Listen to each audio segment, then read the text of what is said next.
Welcome to another episode of Cosmic Conversations. I am your hostess, Marla Martenson, and I am with Barry Eaton, who is the author of The Joy of Living, Postponing the Afterlife.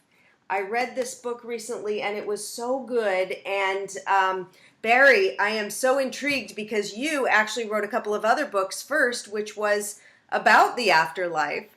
And then you wrote Postponing It and your journey about recovering from throat cancer. So welcome. Great, Mo. Thank you very much. Yeah, originally I wanted to just call the book Postponing the Afterlife because that seems to be the area of most interest in my books. But the publishers decided that maybe that was a little bit too over the top. So we went for The Joy of Living as well, which is good because, you know, it's nice to be alive, isn't it? It's nice to be alive. And as we get older, we have to really enjoy every moment. You know, I'm over 50 now, and I realize, you know, and just taking each day as it comes and really trying to stay healthy and doing as much as I can. So, So what is fascinating too, which I find you so. I was looking at your website, and I've got to go back there and read some of your blog posts. You've got things about ghosts and spirit guides and psychics and all of that. So, when did you first discover that you had psychic abilities?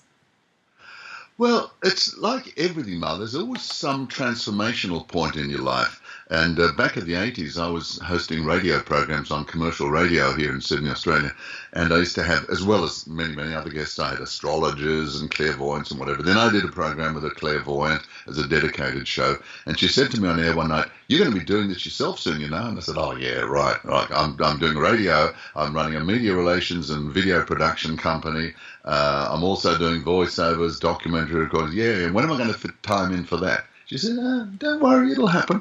Well, within weeks, my marriage sort of fell apart completely. It was pretty in tatters at the time anyway, but it fell apart, and I just had this real message: you've got to do something else with your life. So I told the guy who was my guest astrologer, "I'm going to do your course next year." And he said, "You're going to what?"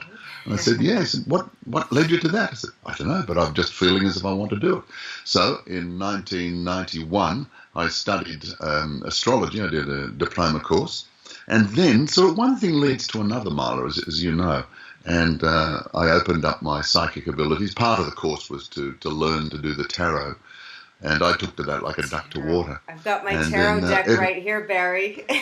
Ah, good for you. Is that what you used, the Rider-Waite? Did you use the Rider-Waite? Yeah. Rider-Waite. Yeah.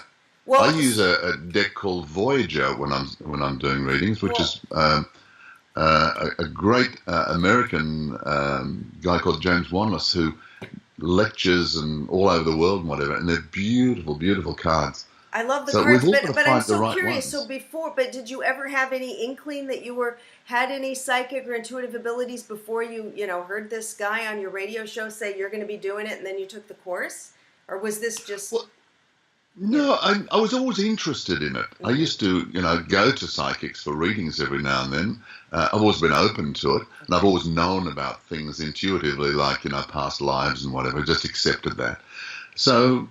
But no, not really. I never sort of thought, yeah, I want to do astrology. I want to be a psychic. Right. That just didn't happen. It just unrolled into my life. Well, and you sound like you were kind of like an Art Bell or George Noory or something. You had a show. Your radio show was typically about the afterlife, psychics, intuitives, spiritual matters. No, it wasn't, Marla. Sorry to cut in there, but no, it wasn't. It was that particular show was a talkback show. Where I had listeners ringing in on all different kind of subjects and various guests. But also at the time, I was running other programs. I was a news and sports anchor as well. So I've done the whole mainstream bit, interviewer, many, many different things. So that was just one of the little areas I was working in. So your colleagues might have been a little surprised there when you started doing his psychic stuff, huh? To say the least. Yeah. Some of the guys I was working with, by this stage I was back in ABC radio doing some news reading when I was doing all of this, and they couldn't sort of believe it. You've gone all nana on us, and I said, no, I haven't. This is a natural ability. We've all got it. Some of us take to it more than others. That's all. Yeah, and women seem to be a little more open to it. I know men can kind of, because I'm a matchmaker, so I mean, me and my own relationship, my husband thinks, all this woo-woo stuff is crazy, and then me matching up women who here out in Los Angeles, La La Land, a lot of women are into it, into all of the spiritual stuff, and then I've got to match them with the men who are like, I said, don't talk about, ask him what sign he is, or talk about astrology on the first date. They'll think you're weird, Yeah, look, I think it's changing though, Marla. When I first started doing readings, professional readings, most of my clients were women, but then it's changed. I mean, I've done readings for truck drivers and miners and all sorts of people like that, and they are opening up to this. Thank heavens for that too. That's fantastic, fantastic. So then, so you started. Okay, so your book's about the afterlife. You started getting into mediumship. Well, I did because I met up with a lady who was my real soulmate shortly after I got into all of this. But unfortunately, Judy passed away in 1997. We were only together 4 years, and she passed away very, very suddenly. And I was completely grief-stricken, of course, because I'd only been together 4 years, and we knew we had a huge soul connection. And after that, I went to, I was running another radio program by this stage from home, which I'd called, well, what was it? I can't remember the name of it now. Isn't that terrible? I'll think of it in a moment. But anyway, we used to have guests come into our home and do these radio programs with us, even though it was going out live on network radio. And one of them was a medium, and she contacted me when Judy passed and said, would you like to speak to Judy? I said, well, of course I'd like to speak to Judy, but she's passed over. She said, no. She's come through and she's ready. This was several months after she passed.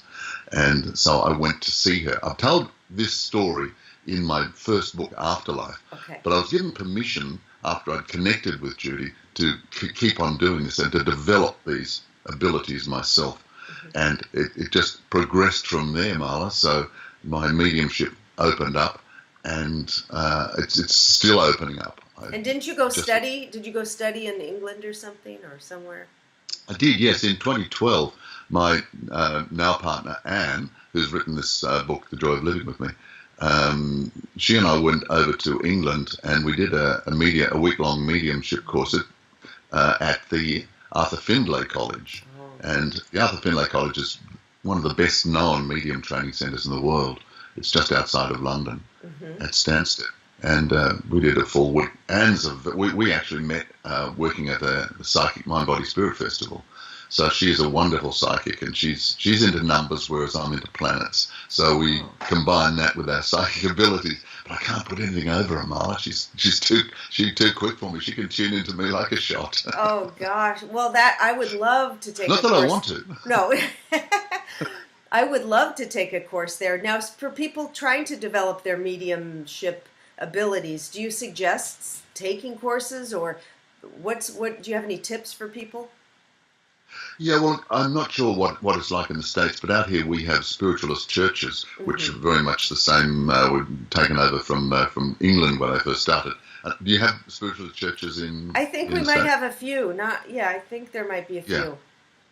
But this is a traditional area where you can learn, and a lot of people start off there. A lot of our top mediums started off in spiritualist churches. I'm not exactly sure how to go about it for your viewers in the States, but there are ways. And once you make up your mind, I believe in the statement of intention. Once you create that intention and you say, not that I wish, but this is what I want, and I want to tune into it. Start off by doing a lot of meditation yourself. That's the key to everything. And that can open up your intuition.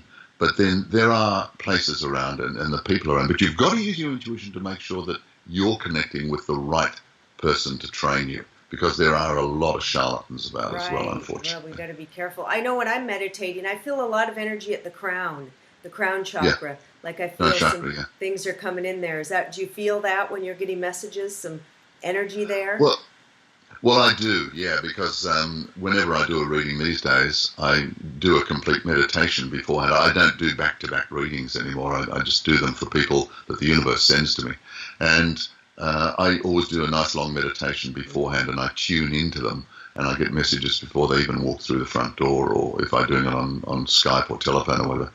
So, yes, I feel that information coming down through the top of the head, but I also know that when I do that meditation, I disappear, not down the rabbit hole, but down a certain direction, and I can just open up. I can feel myself connecting with another dimension. And how about like if you're at the grocery store or out somewhere and you see somebody, do you ever get messages, or do you ever see like their guardian angel standing there, or not? You're not one of those that'll run up to somebody and say, "I have a message for you." No, I was always trained that you don't give messages to people unless they ask for it. I think I'd be freaked out if somebody came rushing up to me in a supermarket and said, "Hey, guess what's going to happen to you?" So, oh yeah, Go buy that lotto ask you. ticket. No, I believe that's it's like people saying, "Can you tell me when I'm going to die?" Oh. No, you can't. Well, do they And ask even if- you that? Because I can't imagine. I don't want to ask that question. Do you ever get people asking that? Yeah. Oh, you Yeah. And I just really? say, "I'm sorry, I can't answer it. No. No. Ah, Spirit won't allow me to answer it." that's good. That's good. Do you And- have the same thing? I know, but I've been reading, or I've been listening to other interviews. I listen to a lot of different shows where psychics will be interviewed, and they say, people ask, when am I going to die? And I'm just like shocked. I'm like, what? I mean, that could really mess you up, I think. What would you want to know for, Marla? I mean, That's no, what I what can't if they understand. say 3 years, or it's so short or something, or I don't know. I mean, it would, no thanks. But I believe also that from my research into writing my books in the afterlife, because I've got a team of spirits I work with on the other side, and that they tell me that we do have a life contract. We agree on certain things before we're born. We do have destiny points as we go through life, but there's a whole lot of free will. Obviously, not everything is predetermined. Mm-hmm. But one of the things that is predetermined is our time of birth, and that's where I've been told astrology is spot on, but we've got to know the time. But the day we're born, where we're born, that's no coincidence. That has been prearranged. And our normal time of passing is also agreed to. Now, this can change from certain circumstances. Obviously, if you take your own life, that immediately alters it all. But there are, from what I understand, certain times that we can opt out, and we're given that choice. But it's at a soul level. It's not at a mind consciousness level. And at this particular time, we are given that choice one way or the other. Some people experience this as a near-death experience. Others of them do get to that stage where it's just time to go, and the soul knows it, and the soul then makes that decision. Well, something interesting now in this time, I mean, and especially in United States, and people I see in places where I go, like my hometown, when I go back to visit, people are not taking care of themselves. I mean, the obesity, the diabetes, and people when I talk to, they have they're getting heart failure, all these gout, and I mean, it goes on, but they're not willing to do the holistic things or the diet or change anything.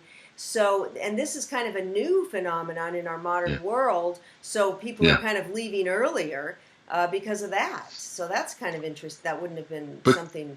But then again, is that necessarily a coincidence? Has that been self-created, or has that been agreed upon? And that's just the method of their exit from this planet. I mean, these are questions that you really can't answer because everybody's story is unique. Right. Very interesting. Well, But I agree with you. Yeah. I agree with you about the way we're not looking after ourselves. Obesity, diet, the dreadful pesticides that are sprayed on our food all the time. And there's a whole lot of stuff we really do need to start to become more aware of what we're putting into our mouth. And also, what we're breathing in the air, and things like surrounding ourselves in what's called an electronic smog, a total Wi-Fi, total smart meters, of these. I've always got my black tourmaline next to my desk, some of it, because to try to help with that electromagnetic. Oh, you got one too?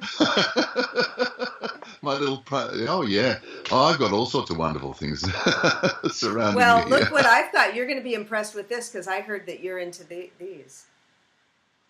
Oh, yes. Yeah, well, The I pendulum. use dowsing all the time. Uh-huh. Here's the one that I use, which is a crystal. Wow. Can you see that? Yes, I hold it. beautiful. Yeah, that's a crystal, and I can just show you right now. Uh-huh. Am I talking to Marla right now? So that's a yes. Is Marla my sister? No. You'll be pleased to know you're not my sister. So that's a no. So I use it all the time.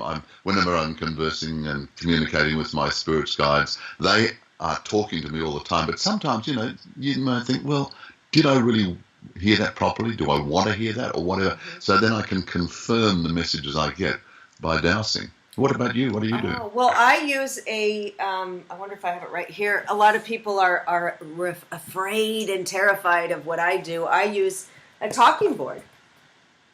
All right. A talking Oh. board. It's just a piece of cardboard with the alphabet, people. It's not a portal to hell. There's no such place anyway, so you're right. So I started on this, and I have a planchette, and I Yeah. love it, and I connect with my angels. I have two guardian angels, and the main one's Right. Mirth, and I have Thomas, and they talk to me on here, and other people have come through, and I've been doing it for Yeah. about 4 years, and I love it. And then I decided to go ahead, and I said I want to get off the board and do automatic writing, and I am able to channel the angels, and I type up, and people will ask me for readings, and I'll type it up Yeah. for them and send it, and that's been Yeah. fantastic. The Yeah. pendulum for me, when I'd ask questions, I got a lot of wrong stuff, and I got frustrated with it. So, but you know what I use it for now, and we're going to get into what you went through with your throat cancer. I had a couple of things where, you see constantly on Facebook all these women with breast cancer. I mean, I can't. It seems like every day I'm seeing more people, and I felt Yeah. something. I felt something was in my breast or something. So I was panicking. I told my husband, something's in there. I'm freaking out. So I went on my board and I asked my angels, do I have cancer? And they're like, no. And then I put the pendulum in front of, this breast. Do I have cancer? Do I have cancer? Do I have cancer in my body? And it was like, no. And then I went and got an infrared instead of the traditional mammogram. And they said, well, you're congested with lymph.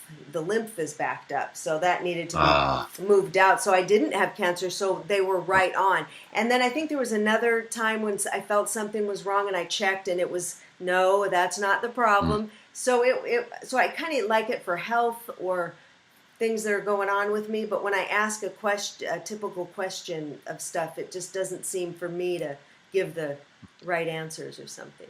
But it takes time, Marla. When I first started off, I learned a lot, and I know how to tune in. I don't just pick up the way I picked the pendulum up a moment ago. I would never ever do that. I would always meditate first and go in and make my do I have connection. cancer? No. You got to work with it first and tune in. Okay. You've got to work with it. Yes, I was just demonstrating what's yes and what's no, because I used to teach a spiritual development group, and I taught them how to use the pendulum. But I believe that you do learn. You can connect with some mischievous spirits, so you've got to be very careful about this. And anybody who's watching us right now, you just don't pick up a pendulum and start asking cosmic questions straight away. You really do. It's part of your development, and the more you develop and the more you are able to tune into your guides and everything on the other side and trust them, because I used to keep on asking the question when I was feeling a bit dodgy about a couple of people, and I'd say to them, all right, are you working in the light? And there would be no answer. Now, they are unable to say I'm working in the light if they are not working in the light. That's one of the first things I found out. Okay. And excellent. There are many ways of doing this, but you learn your own techniques on this one. But yeah, I made quite a few mistakes in the early stages, but I stuck with it. And now I firmly believe that I've got a lovely little conduit to my spiritual friends. And also, I can connect with my higher self, which is another, what I've been doing lately. Is you know that we don't bring all of our energy down in any one incarnation. Right. There's a whole bunch of it that's left up there. I think in my case there's something like about 30-odd% still in spirit, and this varies. And that is basically what I believe, and I've had it confirmed by other people, that this is our higher self. Our higher self is always in the afterlife, and we can connect, and our higher self is working with our guides and our angels and whatever all the time. And this earthly presence that we've got here now, the spirit presence in our life now, is whatever percentage that we've brought with us. Now that opens up all sorts of other wonderful doors, which I'm exploring at the moment. I'm actually writing a book about past lives and reincarnation, and how much energy we bring in, our consciousness, all of these things. It's fantastic. So I love this sort of thing, Marla. I do too, Barry. And that's now, I've heard about that we only have a slice of us, consciousness coming in down into the body. I hadn't heard about the percentage. Well, that varies. Yeah. It varies. Some people, and this explains why some people don't have a lot of energy. They might be regarded as being sickly or whatever. They may have not brought enough energy with them, soul energy, into this lifetime. That's not the only answer to that question, but that can be one of the explanations. So that if people who are constantly tired, no energy, they've been like that ever since a child, that can be one of the reasons. So we have to bring enough energy down, and our guides and our team helping spirits and the council that we work with before we come down each time, they will guide us. Mm-hmm. But we've got to sort of accept their guidance. And sometimes people say, no, I'm fine. I can. I've been there. I've done many lives now. Yes, I'm only going to take back 30% of my energy because there's other things that I want to do with it. Mm-hmm. Well, that doesn't always work. And how did you meet your guides? And how many do you typically work with? Like I have a small team that I know of. Yeah. How many do you have that you would like to work with regularly? Guides change. We don't have the same. We usually have a master guide, mm-hmm. but even that can change. When I did the Arthur Findlay College course, a very good friend of mine who's a wonderful medium here, Marcia Quinton, Marcia said to me, you're just about having a change of guide, don't you? And my life was sort of a bit wobbly at that stage. And I found out later that the guides changed to help me to do that particular course, that mediumship course. And since then, I've been really lucky to work with a very, very advanced spirit as a guide. I'm not, patting myself on the back or anything like that. It's a bit difficult actually. But I'm just saying that these are the people that I'm feel really honoured to be able to work with. And it's like anything. When you're at school, the teacher that you're working with will be appropriate to your level of education. Obviously, a university professor is not going to teach kindergarten. Mm-hmm. So the more you can advance, then your spirit guides and your spirit advisors will advance and change as well. And what about ETs? Do you get any of those coming through, or what do you think about that, the ETs? Well, I don't. I'd love to, but I don't, unfortunately. I guess my people feel that you got enough on your plate now, Barry. You just hang in there. It's like there's some channelers like Darryl Anka who channels Bashar, and there's Cryon and some different that I'm pretty fascinated with. It's pretty cool. Sure. So this book, The Joy of Living, chronicles you found out, speaking of all the toxins and everything, and what we're breathing. You developed with this wonderful voice in the radio throat cancer, and just tell us a little bit about that and how you decided to, because I'm a big proponent of the holistic approach, and how you combined and some of these things that you really incorporated, some interesting things like crystal beds and oil pulling and all this, and tell us a little bit about that journey. Okay. Well, I was just about putting my second book, No Goodbyes, to bed at the time that I went to the funeral of my cousin's husband. So he wasn't my direct blood, in other words. And at the end of the funeral, I went back because my partner Anne and I live in two separate places. She lives in Sydney and I live up north a little bit. I moved up here a few years ago because Spirit told me to come up here for various reasons. And I was staying with her, obviously, at her place. And I kept on getting this thing stuck in my throat. I thought, what is it?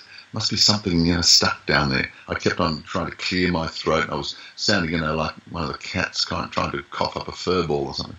And it just wouldn't go away. So I thought eventually I had to go to the doctor. And the doctor took one look and sent me straight off to an ear, nose and throat specialist. And I thought, okay, what he's going to do is put some big, long instrument down and pick out something that's stuck in my throat. Right. But no, he said, no, off you go and have some scans. within 48 hours, I was actually under surgery because I had a throat tumour. Mm-hmm. That worked out also then that I had a cancer in my thyroid, on the left side anyway, and so they removed that. Mm-hmm. And then they said, well, we better check and make sure, because it could be on the right side as well.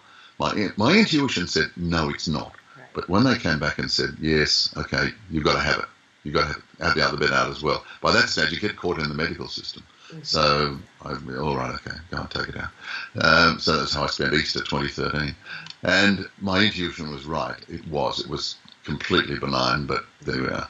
So I don't have a thyroid anymore, just a little white tablet that I take every day. Right. Yeah, it's pretty. I hate taking drugs. But then all of this developed, and at this stage I thought, okay, well, what are the options? The doctor immediately said, yes, well, obviously you've got to have chemotherapy or radiation. We're going to send you off to the hospital to do this. And I'm thinking, whoa, hang on a moment there.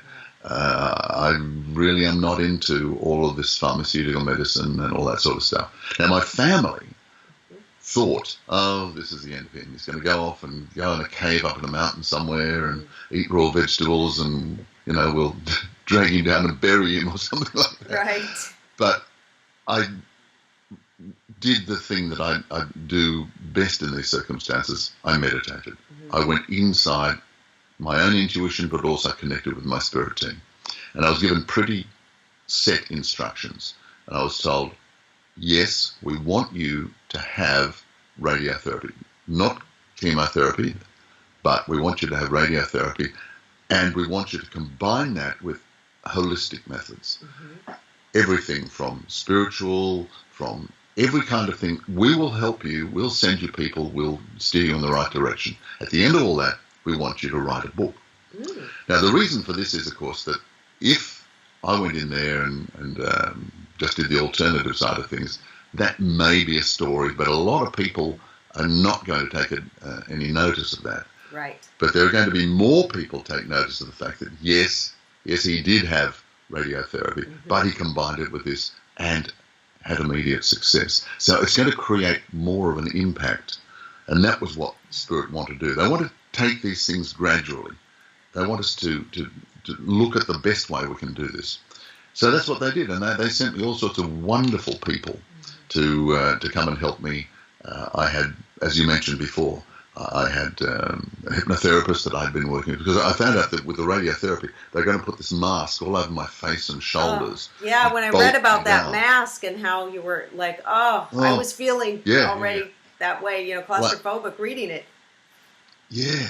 Yeah, well, I had to go in and have this jelly substance all over my face, and then they pulled that off after they put ice cubes all over it, and then peeled it off and took it away to do weird mask type things with it. Yeah. And then they said, you're going to have this mask that comes over the face, down over the shoulders, and you'll be actually bolted into the tray, and it slides into this donut where it's like having an MRI, mm-hmm. same kind of principle.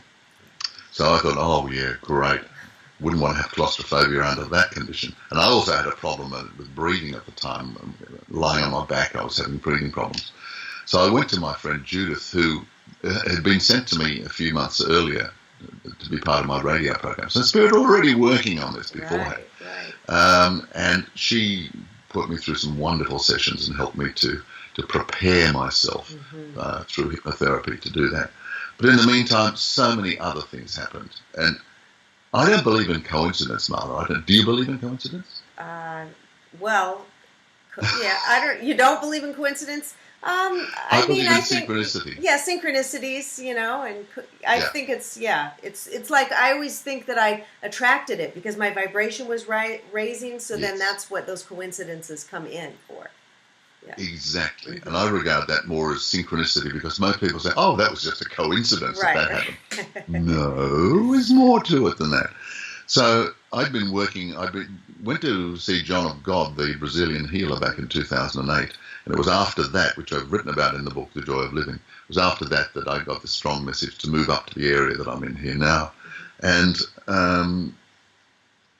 part of the healing process that John of God has is called a crystal bed. I don't know whether you know about the crystal beds or not. I've been under it a couple times. Oh, you've been under it? Yeah. Oh, yeah. They're wonderful, aren't they? Yeah, it was really amazing. Well, I was working up here because we started our own branch of the Brazilian Casa up here in Malambimbi, which was one of the reasons that I moved up here. Okay. Anyway, at that particular time, coincidentally, they were having problems with their power and they couldn't use the crystal bed. So they're good friends of mine and they said, well, look, why don't you take the crystal bed for a while you're having a treatment? So here we are, Spirit is saying, don't worry, we'll look after you. And they did. So over comes the crystal bed, set it up downstairs. I've got a little studio apartment downstairs underneath my house. So I set that up as a healing room. I had daily sessions where I went under the crystals. And anyone wants to find out about this, you just Google John of God crystal beds and you'll get all the information for yourself. But I had this. And then in between sessions, after I'd started the medical side of things, I was able to come back on the weekends here and then also balance my energies with the crystal bed. So that was an enormous breakthrough. Now, people might say, oh, yeah, well, you were lucky because you got your own crystal bed. But there are crystal bed practitioners all over the place. Yes. Once again, you can find them online. Yeah. But it can get pricey, so that was awesome that you had been lent this crystal bed you could use as much as you wanted because each session could be like $60 or whatever when you go. So yeah, this is true. But another guy I know who takes guided tours over to Brazil, to John of God's Casa, said that he has helped people just have a few sessions on the crystal bed before they've even had chemotherapy, and it's made a tremendous difference. So I was lucky because Spirit helped me to have extended sessions. Right. But it's better to have a few sessions rather than none at all. Yes. So that is available. But look, so many other things. I had healers contacting me. Another healer I know was balancing my energies. I'm also a great... do you know the runes? Do you use the runes? I know about them. I haven't tried them myself, but yeah. I was introduced to the runes many, many years ago. And it's a wonderful way of talking to yourself, to your higher self. Because if you open your mind, ask what I need to know, and you delve in, and I let my fingers do a little bit of scrabbling around in there, and bang, in a little runestone will come into my fingers, and I pull it out, and then I'll see the message. Ralph Blum has written a great book about the runes. I interviewed Ralph on my program a few years ago. It's a great guy. Anyway, the messages there were all absolutely spot on. Wow. Everything I needed to know as I went through there. So whenever I felt a bit, what do I need to know right now? Yeah. Pull a rune, out it came. And the sequence of events with the runes just told me where I was, what I needed to do, what was happening. In fact, I've mentioned it at some length in the book. So these are just some of the areas that I did, Marla. And then, tell us about oil pulling, because that's something that I just learned about recently. Yeah, oil pulling, that's an Ayurvedic method of mouth cleansing. Basically, you just get some coconut oil, organic coconut oil, and do a swill every morning. You can just break it down with a little bit of water, and then just swill it for a few minutes around and around in your mouth, and it will help kill any bacteria or any nasties in your mouth, and it can be very, very powerful. So interesting. I was thinking when you said that your guide said, "Okay, you're going to be doing this." Combining this, and then you're going to write a book about it. So right there you had the message that you'd make it through because they had that book planned for you to write. Did you feel that? Like, okay, I know I'm going to survive because I have to write this. They told me I'm going to be writing a book. I never really thought of it like that. How dumb is that? But I just never, ever feared. I mean, having written books about the afterlife and knowing what a wonderful thing it is, we're going home when we go back to the afterlife. Yeah. I never, ever worried. I never had any fear. So maybe it was a subconscious thing, but I've never sort of put two and two together and come up with four on that. Well done, Marla. That's funny. So I loved the part when you had to go many times under that machine in your armor there, and that scan your armor, right? And you went in your mind to Paris. I did. This was another wonderful thing. I was talking about relaxation, that sort of thing, and my daughter is a psychologist, an academic psychologist. She's not a clinical one. But anyway, I was talking to her about this, And she said, oh, look, just do your relaxation exercises and visualization. I thought, oh. I mean, when I first left school, I studied as an actor. And these are one of the things they teach you as an actor, to relax. You start at the top of the head, relax all right down through your whole body, starting at the top of the head, and then going right down to your toes. So I did that. And then she said, look, when you're in there, just do some visualization and escape. So, yeah, which I did. So every time they would slide me in, because I went into this little machine called a Tomo, which was invented in the States not that long ago, really. And the wonderful thing about it is it doesn't sort of blast you with radiotherapy all over the place. I could have had no voice at all by now. That was always a possibility. But the Tomo does it on a very, very fine-tuned computer reading. So it just sort of did around the area that was needed. And my oncologist said, yes, you'd be able to avoid my vocal cords and lymph nodes and all the things like that, for which I'm eternally grateful. But then when I went in there, I was facing being bolted down for a 25-minute treatment, but of course they have to bolt you down first of all and then set everything up and check their settings and that. So you're sort of nailed into place, as it were, for about half an hour, 35 minutes. Mm-hmm. So I would start my relaxation exercises as soon as I was there, starting relaxing. And by the time they left the room and everything like that, I was totally relaxed. And they'd say, okay, Barry, we're starting now. Yeah, right, I'm okay. Yeah. And then by then I would start to visualize. And I thought, I'm going to escape. Where am I going to escape to? Now, in 2012, just before we did the Arthur Findlay College, Anne and I went back to one of our very favorite places, Paris. So I used to escape to Paris. Most days I'd escape to Paris. And we used to stay on the left bank. And all around that area, I'd go walking and go to my favorite cafes. And do you know Paris, do you? I've been many times. You know the Musée d'Orsay? Oh, yeah, I love them. Musée d'Orsay. Love the Musée d'Orsay. Well, we were... Yeah, all the post-impressionist painters, everything, they're all there.